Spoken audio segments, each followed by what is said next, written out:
Hello everyone and welcome back to a new video. In this video, I'm gonna show you guys how you can replace your key battery on Volkswagen. The solution will work for the Volkswagen Tiguan, Volkswagen Golf, Polo, Passat, and lastly the Volkswagen Touareg. If you see a key battery low message or noticed reduced remote range, it's time to change the battery. Start by sliding and release a button on the back of your key fob and pulling out the hidden emergency key.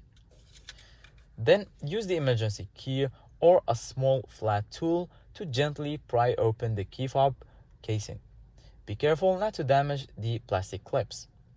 Remove the old coin battery, usually CR 2032, and insert the new one in the same orientation with the positive side facing up.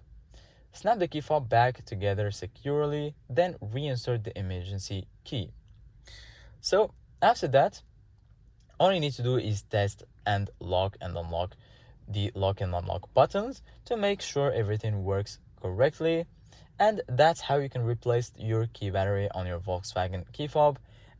So this is it guys for today's video. Thank you guys for watching and see you guys in the next video.